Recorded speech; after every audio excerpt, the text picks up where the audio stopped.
they say Hollywood to people, people think celebrities and fame and red carpet and, you know what I mean, facelifts and looking good for the camera.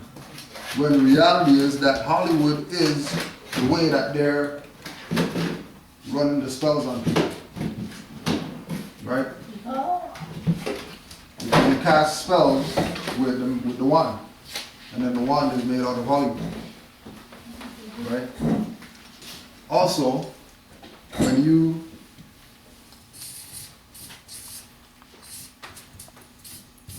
you spell, you're casting a spell. When you spell? When you spell. Like R-E-D, red? Right. So you just casted a spell, right? Spelling. So that's what a spell is, right? Yeah. Like what's a spell? Isn't there two definitions for spell?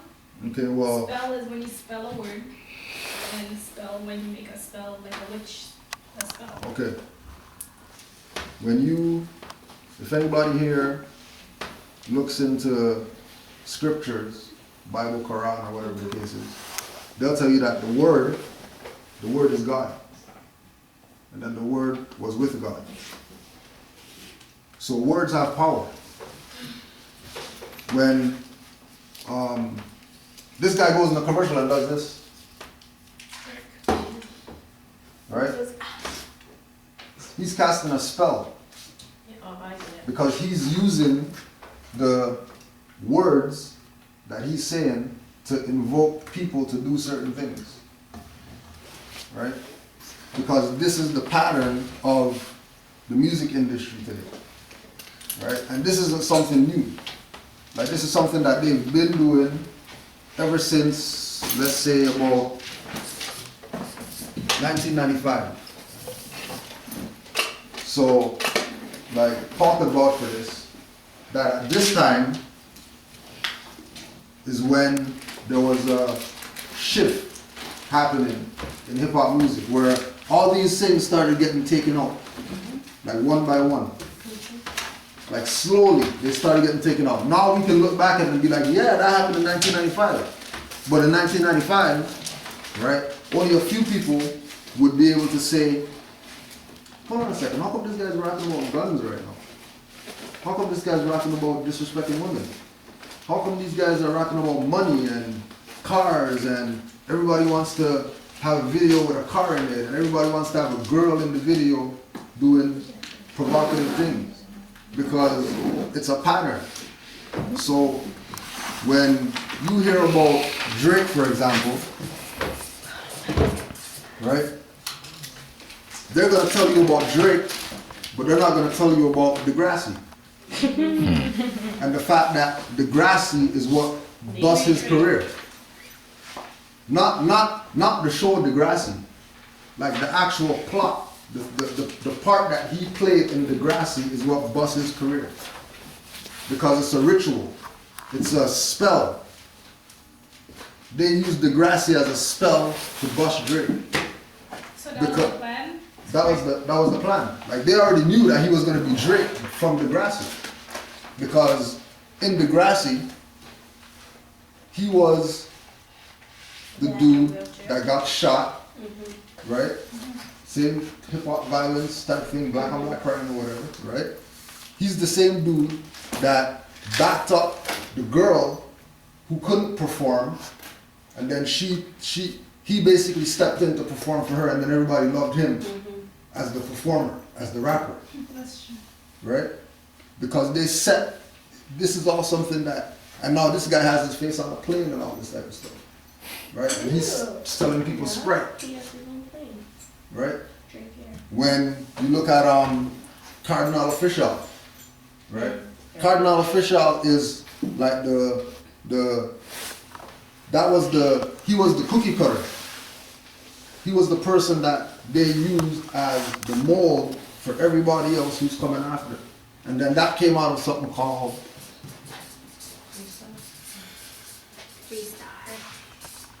Fresh Arts. Isn't he Canadian? Yeah.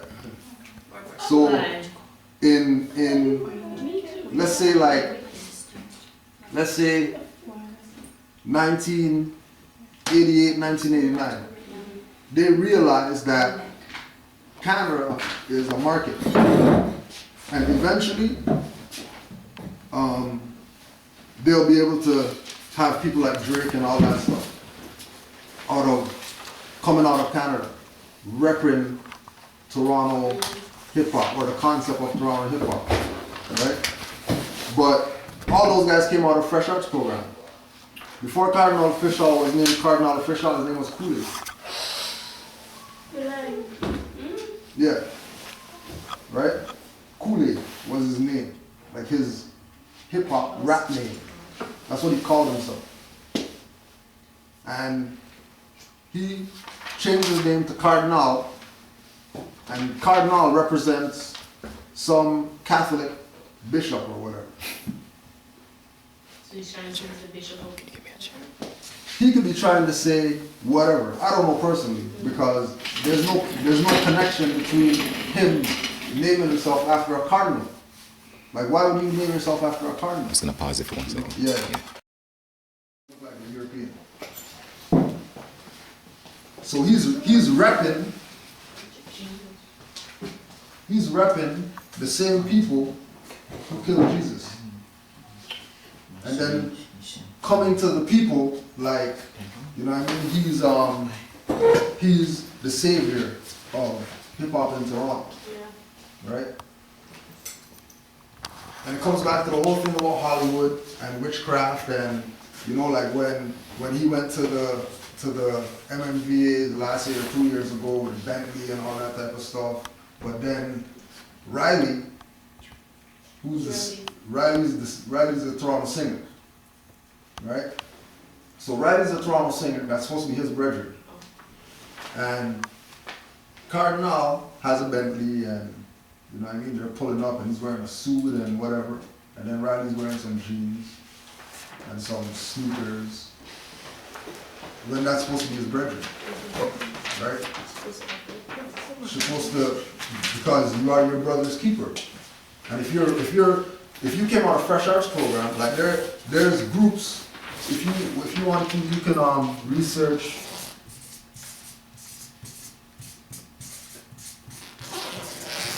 Brass Tacks.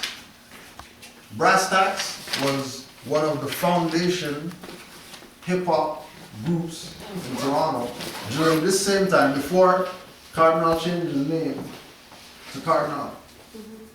During this time, Fresh Arts time, they were doing the recruiting of who's gonna be these artists that we're gonna put out from the city to say that, okay, yeah, these guys. So if you're thinking negative, then negative stuff is gonna happen to you. And it's not the devil that did it. Like you did it on yourself. Isn't it called like the power of attraction or something like that? Right, so since you bring that up, law of attraction. Yeah.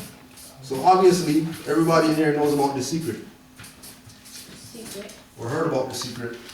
Yeah. If you're gonna talk about that stuff, you heard about The Secret. I didn't hear about the secret. All right. So, and all this is related to hip hop. What's the secret? The secret is An these overpriced movie. these people. I'm not gonna label them anything. These people came out with a DVD saying that there's this thing called the law of attraction, and this is the secret of getting anything that you want. That what you can use, you can get this board. You get a board, or you get a paper just like this, put it on your wall, and write down anything that you want on that. Then what happened? And you keep looking at that and reading that every day, and it's gonna happen. Which is going back to the same thing about spelling. And when you write things down, because you have powers that they don't want you to know about, especially being young people. Because somebody who's, say, 15 and somebody who's 55, right?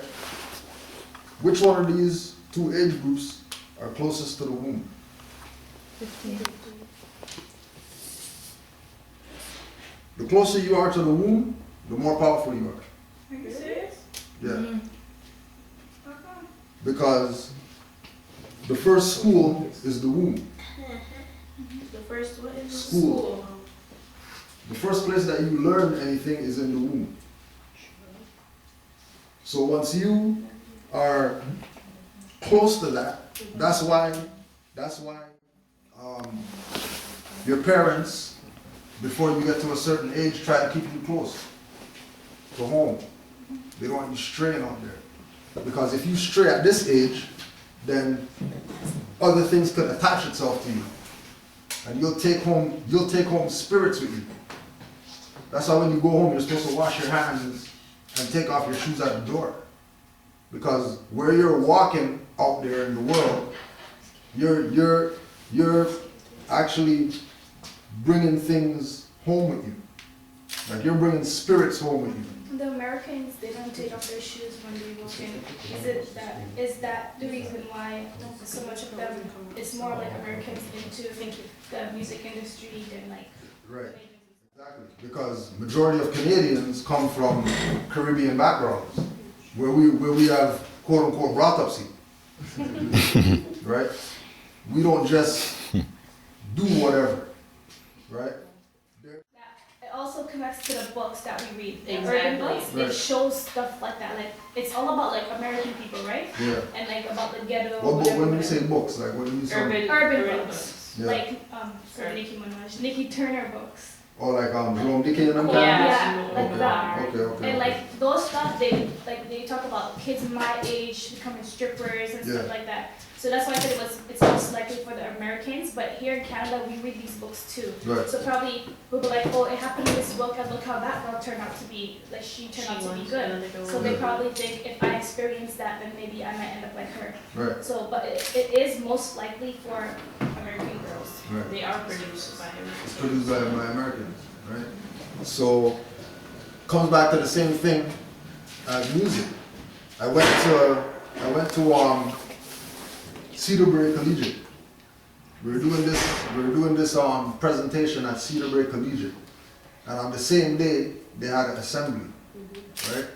So the assembly was a diversity assembly, where they're talking about accepting homosexuals and all that type of stuff, right? So the black guy, gay dude, comes up, right? And he's talking about the gay dude's talking about how what it's like to be gay or whatever. You know what I mean? Being black and being gay is what he's talking about, right? And somebody in the crowd stood up and asked him a question about, like, how is it that people can pinpoint gay people, Yeah. right? Like, what is it that makes gay people stand out or whatever?